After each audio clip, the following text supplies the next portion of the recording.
नमस्कार मंडळी, श्री स्वामी समर्थ. दांडिया खेळताना दांडिया तुटली तरी चालेल, गोल मोडला तरी चालेल.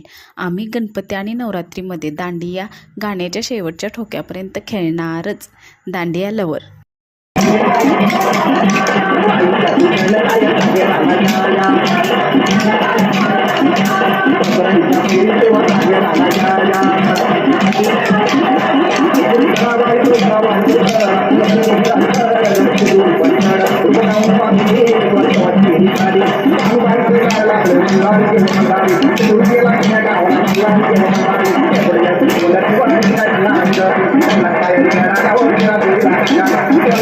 Hola.